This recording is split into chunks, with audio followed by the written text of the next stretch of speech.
ఏడడుగుల బంధం పార్ట్ 102 రచన మీనాకుమారి గారు. దామోదర వర్మ గారు కృష్ణవర్మ వైపు చూస్తూ తెగ మురిసిపోయారు. శ్రావణి వైపు చూస్తూ కూర్చోమ్మా, కృష్ణవర్మ ఉంటే రావాలా, విడిగా రాకూడదా ఈ తాతయ్యని చూడడానికి అంటూ ఎంతో ఆప్యాయంగా పలకరించారు శ్రావణిని. అదేం లేదు తాతగారు, చాలా వర్క్ ఉంటుంది, చదివేది MBBS కదా అంటూ నవ్వింది శ్రావణి. నా కళ్ళ ముందే ఇంకా ఎదిగినట్లు కనిపిస్తున్నావు, ఈ కృష్ణయ్యకు తగ్గ రుక్మిణిలా ఉన్నావు అంటూ మురిసిపోయారు. కృష్ణవర్మ సాధిస్తున్న ప్రతి విషయాలను తెలుసుకుంటూ ఉన్న దామోదర వర్మ గారు ఆ విషయాలను మననం చేసుకుంటూ కృష్ణవర్మ వైపు చూస్తూ మైమరచిపోయి ఉన్నారు.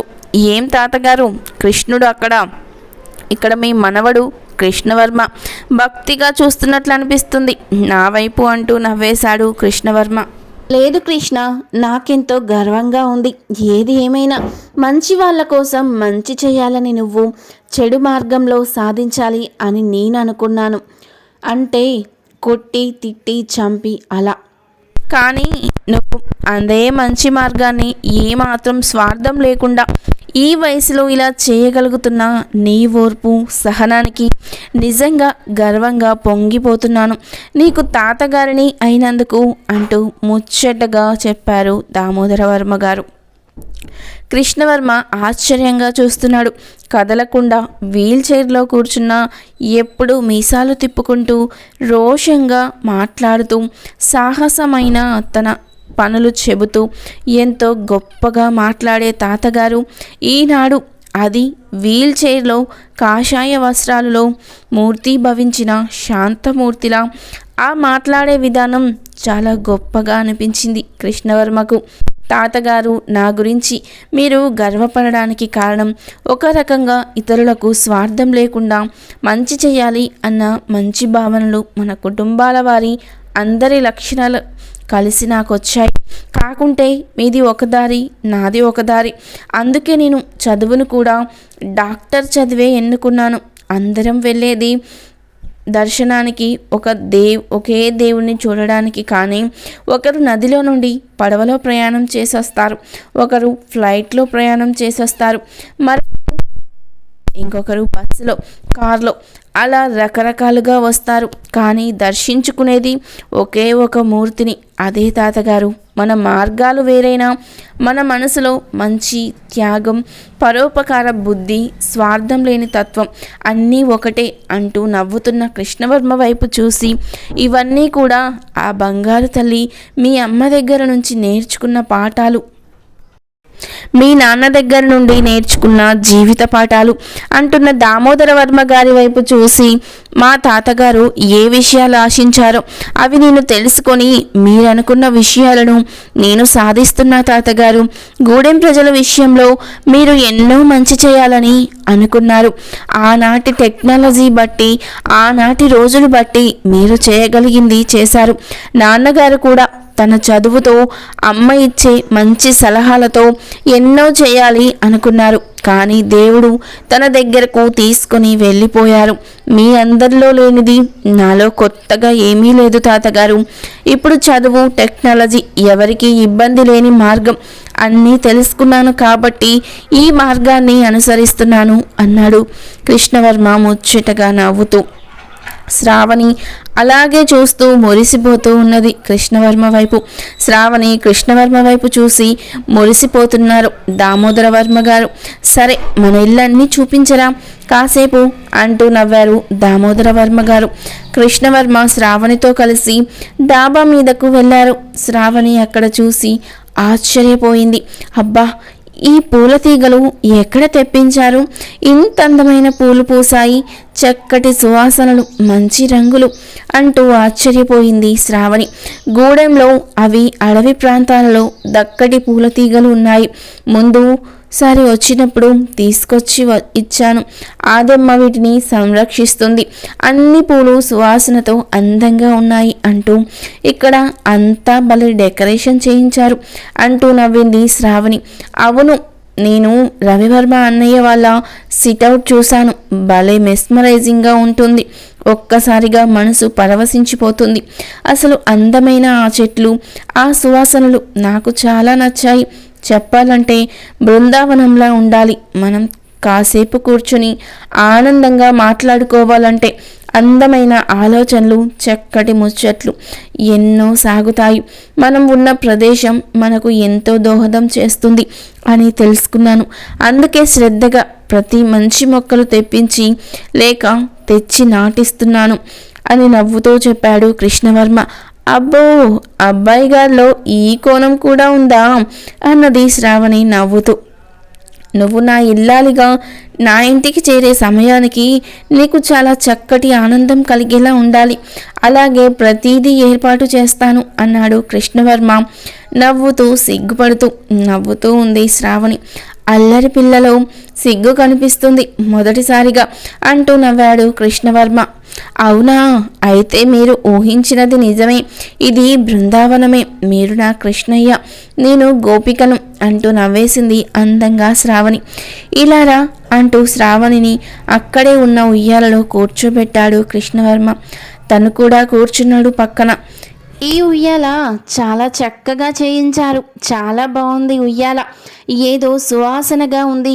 ఎందుకు అన్నది శ్రావణి. ఇందులో మనం తలవాల్చి వెనక్కు వెళ్ళే వైపు గంధపు చెక్కను అమర్చారు ఒక చోట. అందుకే చక్కటి సువాసనలు వెదజల్లుతూ ఉంటుంది. అబ్బా, ఎంత హాయిగా ఉందో. అసలు శబ్దమే రావడం లేదు. చక్కగా ఊగుతున్నా కూడా అన్నది శ్రావణి నవ్వుతూ.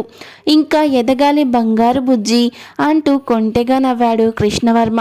ఏమైంది అన్నది చురుగ్గా చూస్తూ శ్రావణి. లేకుంటే ఆ మాటేంటి, ఊగుతున్నా శబ్దం రాలేదా? నిజమే కదా అన్నది శ్రావణి. కృష్ణవర్మ శ్రావణి చెవిలో చెప్పాడు నవ్వుతూ. ఏం మాటలవి? అలా మాట్లాడడం నాకు ఇష్టం లేదు అన్నది శ్రావణి. ఇలాంటి మాటలు ఇష్టపడే ఎదుగుదల ఇంకా రాలేదు నీలో అనే నేను అంటున్నాను అంటూ పకపక అందంగా నవ్వేశాడు కృష్ణవర్మ. అలాంటి మాటలు తెలుసుకోవాల్సిన ఎదుగుదల అక్కర్లేదు నాకు తెలిసే విషయాలు నాకు బాగానే తెలుసు అంటూ నవ్వింది శ్రావణి చిలిపిగా. ఏం తెలుసు అన్నాడు కృష్ణవర్మ శ్రావణి చుట్టూ చెయ్యి వేసి తన ఒడిలోకి లాక్కుంటూ. ఇలాంటి పనులు చేస్తే నేను రాను అని చెప్పగలను, అది తెలుసు నాకు అన్నది శ్రావణి కొంచెం గడుసుగా. అవును, ఇన్ని రోజులు నీకు ఎలా గడిచింది అన్నాడు కృష్ణవర్మ. ఏమైంది? శుభ్రంగా తిన్నాను, శుభ్రంగా చదువుకున్నాను, నిద్రపోయాను, చాలా హ్యాపీగా ఉన్నాను అన్నది శ్రావణి కావాలని. అమ్మ దొంగ అంటూ కృష్ణవర్మ శ్రావణి కళ్ళల్లో కళ్ళు పెట్టి చూస్తూ. నేను సరిగ్గా నిద్రపోలేదు. కళ్ళ ముందు శ్రావణి కదులుతూ ఉండేది. సరిగ్గా తినలేదు. గుండెల్లో ఏదో బాధగా ఉండేది. నిన్ను చూడాలని పదే పదే దిగులుగా ఉండేది. అందుకే తినలేదు. నిద్ర అసలు పట్టేదే కాదు. కష్టపడి 2 గంటలు నిద్రపోయేవాడిని అంతే అంటూ శ్రావణి వైపు చూస్తూ చెబుతున్న కృష్ణవర్మ కళ్ళల్లోకి చూసి సిగ్గుపడిపోయింది శ్రావణి. ఒక రకంగా కృష్ణవర్మ కళ్ళలోకి చూస్తూ తల ఒక రకంగా ఊపింది శ్రావణి. ఏ దొంగ, నువ్వేమనుకున్నావు మనసులో నాకు చెప్పు శ్రావణి. లేకపోతే నిన్ను నా ఒడిలో నుండి కదలనివ్వకుండా నీ ముఖాన్ని ముద్దులతో ముంచెత్తి నీ పెదవులలో తేనె రుచి ఎలా ఉందో తెలుసుకుంటాను అంటున్న కృష్ణవర్మ వైపు చూసి చేతులు ముఖానికి అడ్డం పెట్టుకొని నవ్వుతూ ఉన్నది శ్రావణి. చెప్పాలి, నిజం చెప్పాలి. ఏమనుకున్నావు? నువ్వు చెప్పింది నిజమేనా అంటూ కృష్ణవర్మ బలవంతంగా శ్రావణి చేతులు తీసి ఆమె కనులపై ముద్దు పెట్టాడు. అంతే, కదలకుండా కనుబొమ్మలా ఉండిపోయింది శ్రావణి. అలాగే కృష్ణవర్మ కళ్ళల్లోకి చూస్తూ ఉంటే ప్రపంచమే మరిచిపోయేలా ఉంది శ్రావణికి. శ్రావణి అందమైన ముక్కు మీద చక్కటి ముత్యాల ముద్దు పెట్టాడు కృష్ణవర్మ. వద్దు వద్దు ప్లీజ్ అంటూ నవ్వుతూ ఉంది శ్రావణి. లేదు, చెప్పు నిజం, లేకపోతే ఇంతే అన్నాడు కృష్ణవర్మ తన చేతులతో గట్టిగా బంధించి శ్రావణిని కదలకుండా చేసి ఆమె పెదవులను కావాలని అల్లరి చేస్తూ అందుకోవడానికి ప్రయత్నిస్తున్నాడు కొంటెగా కృష్ణవర్మ. అబ్బా, అల్లరి ఆపు, వదులు, మీలాగే చెప్పేస్తాను వదులు అంటూ నవ్వేసింది శ్రావణి. మీలాగే నాకు అన్నీ ఆకలి లేదు, నిద్ర లేదు. నిజమే, మీరు నా కళ్ళ ముందు ఉండేవారు అంటూ సిగ్గుపడుతున్న శ్రావణి బుగ్గలను అతి సున్నితంగా ముద్దాడాడు కృష్ణవర్మ. చాలు, ఇంకా వదలండి అన్నది శ్రావణి. ఏమైంది, ఇబ్బందిగా ఉందా అన్నాడు కృష్ణవర్మ. లేదు, ఏదోలా ఉంది, అలా ఇప్పుడు అనిపించకూడదు కదా అంటూ కొంటెగా సమాధానం చెబుతూ కన్ను కొట్టి మరీ నవ్వింది శ్రావణి. అమ్మ దొంగ, నువ్వు నాకన్నా ఎదిగిపోయావే అంటూ శ్రావణిని గట్టిగా హత్తుకొని, నువ్వు పెట్టు నాకు ముద్దు ప్లీజ్ అన్నాడు కృష్ణవర్మ. అల్లరి చేస్తున్నాడు శ్రావణిని. చల్లని పిల్లగాళ్ళు అలరిస్తూ ఉన్నాయి. చక్కటి సువాసన, సుగంధభరితమైన లలిత పరిమళాలు తనతో పాటు తెచ్చి ఆ జంట చుట్టూ తిరుగుతోంది. అల్లరి గాలి ఏదేదో మాట్లాడుతున్నా కూడా ఆ మైమర్పించే పరిమళాల సుగంధము, అన్నిటికీ మించి ప్రేమించిన ప్రియుని ఊపిరి, ఆ స్పర్శ, అతని శరీరం నుండి వచ్చే మత్తైన పరిమళాలు శ్రావణి మనసును ఒకంత ప్రేమతో ఖైదు చేస్తున్నాయి. అలానే ఆ మధురమైన పూల సువాసనలు నిలువెత్తు అందాల శ్రావణి నుండి వచ్చి ఆ కన్యా సుగంధ పరిమళాలు కృష్ణవర్మను మైమరిపింపజేస్తున్నాయి. వెంటనే శ్రావణి తేరుకొని, అయ్యబాబోయ్ లెగండి, ఏమిటి మరీ రెచ్చిపోతున్నారు, ఒళ్ళంతా చక్కగా సున్నితమైన తాకిళ్ళు ఇస్తున్నారు, ఏమీ ఎరగని అబ్బాయిలాగా అన్నీ గమనిస్తున్నాను, వదలండి అన్నది శ్రావణి. ఇన్నాళ్ళు నిన్ను చూస్తున్నప్పుడు ఇలా రెచ్చిపోలేదు నాలోని పురుషుడు, కానీ ఇప్పుడు చూస్తుంటే పెరిగిన నీ అందాలు నన్ను ప్రేమ బందీఖానాలో పడవేస్తున్నాయి అంటూ శ్రావణి వైపు చూస్తుంటే శ్రావణి సిగ్గుతో తన పవిట చెంగును సరిచేసుకుంటుంది. చాలు చాలు, ఇంకాసేపు ఉంటే ఇంకా కొన్ని పాఠాలు చెబుతారు, ఇప్పటికీ పాఠాలు చాలు అన్నది శ్రావణి సిగ్గుపడుతూ. నిన్న మొన్నటి దాకా చిన్నపిల్లలా అనిపించిన శ్రావణి నిజంగా ఒక అందమైన శిల్పంలా తయారవుతోంది రాను రాను. అందుకే కృష్ణవర్మ మనసులో అలజడిని సృష్టిస్తుంది. క్రాఫ్ సరి చేసుకొని స్టైల్గా వెనక్కి అనుకుంటూ మత్తైన స్మైల్ ఇచ్చాడు కృష్ణవర్మ. శ్రావణి అలాగే చూస్తూ, అమ్మో, మీ దగ్గరికి ఇలా ఒంటరిగా నేను రాలేను, నాకు భయం వేస్తుంది ఇప్పుడు నిజంగా అంటూ నవ్వింది శ్రావణి. నన్నేం చేయమంటావు? గూడెంలో కొన్ని జంటలు అక్కడున్న తోటల్లో తిరుగుతూ అందంగా సరసాలాడుకుంటారు. ఒక్కోసారి మనసు నీ దగ్గరికి పరిగెత్తుకొని వచ్చేలా కనిపిస్తాయి దృశ్యాలు. ఎంత డాక్టర్నైనా మత్తైన భావాల తిప్పలు ప్రతి వారిలో ఉంటాయి కదా. ఈ వయసులో వాటిని అధిగమించాలంటే కష్టం కదూ అన్నాడు శ్రావణిని గట్టిగా హత్తుకుంటూ కృష్ణవర్మ. ఇంతలో పని మనిషి అదెమ్మ పైకి వచ్చింది.